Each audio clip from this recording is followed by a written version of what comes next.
Everyone, thought it'd smash here, Resident Apex Predator. You looking for some Apex Legends Nintendo Switch glitches? Well, I got 'em. But if you tell anyone or EA, snitches get stitches. Okay, so I'm going to show you guys some exploits today, and the first one's pretty great. It allows you to craft whatever legendary, rare, or epic skin you want very easily so you can avoid Apex packs giving you random white Mozambique skins. Great, right?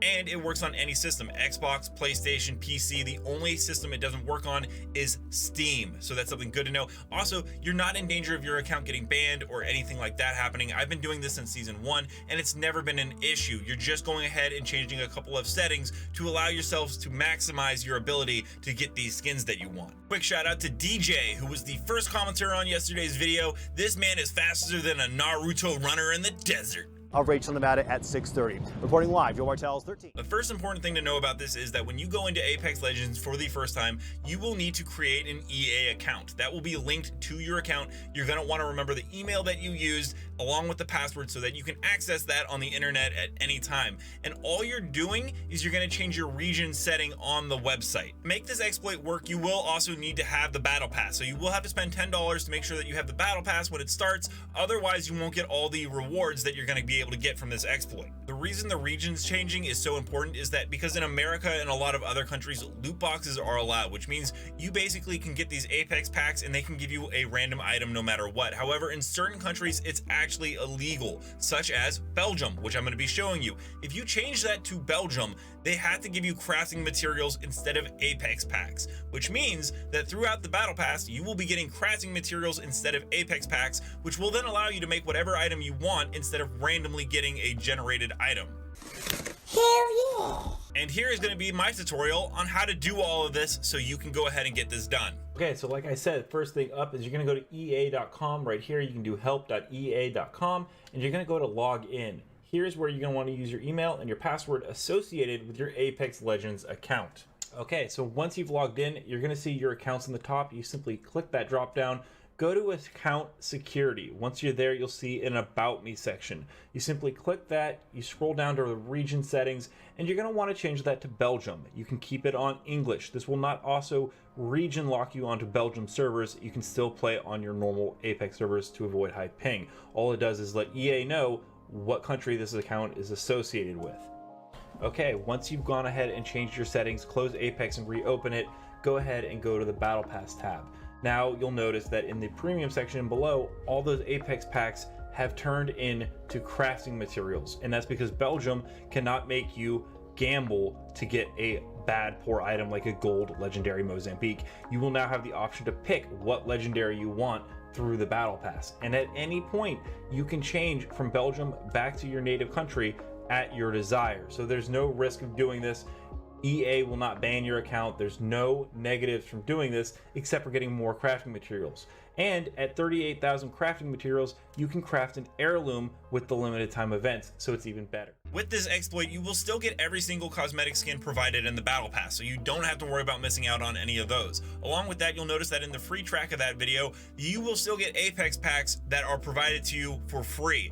Apex will still give you all your normal packs from leveling up and all that progression, as those are free items. They just can't make what you paid for be made into a gambling system. That's why it affects the crafting materials and Apex packs for the bought battle pass, the premium version. The second one is going to help you with server changes and a known issue that happens to every Apex player. It's called code leaf.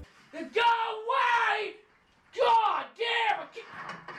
Anytime there's a server backend issue with Apex Legends, you're going to get this little message right here that shows you have received code leave. You've been kicked out of the game, and this can happen all the damn time. EA has not really fixed any of their server issues, and it's caused a problem. Now, since they allow you to go ahead and change servers, you can go ahead and kind of use that to your benefit to pick a kind of easy server to play on. Now, when you continually get kicked for code leaf, it can be very irritating, like I said.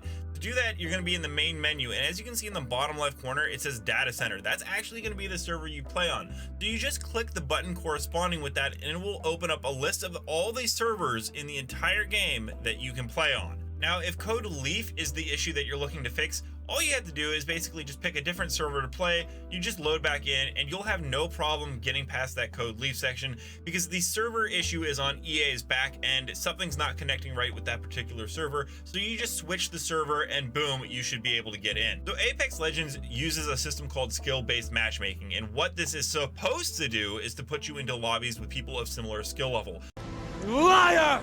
What often happens is basically they will give you 10 games that are incredibly sweaty and incredibly hard, where you get beaten up all the time, and then they give you one game where it's really easy and you get the win. That is to keep you trying to get that one win and keep playing the game. It's designed as a loop to really make you want to try to catch that high that you got from the first time you got a win. But there's a way around this a little bit. Now with the server list, you can actually go ahead and find an easier server to play on to avoid that skill-based matchmaking a little bit and going out of those sweaty lobbies.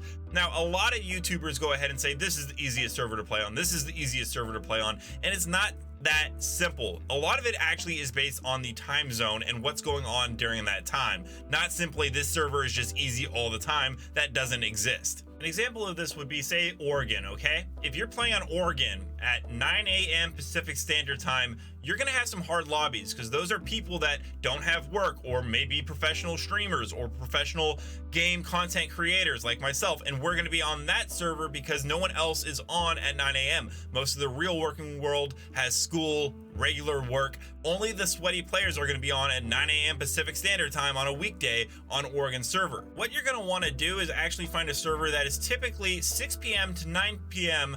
their standard time. So for instance, if I was in Oregon and it was 9 a.m. in the morning, I would probably want to go to Belgium. And you know, that's funny that I mentioned that earlier, but Belgium or Amsterdam are very easy servers for me in the morning. I hop on there and I usually have a good time, because most people on those servers at 6 p.m. to 9 p.m. at night are people coming home from the work and are playing the game to just relax and have a good time. And unfortunately, I'm the guy that runs in there as a predator and kind of just ruins their morning. Well, my morning, their evening.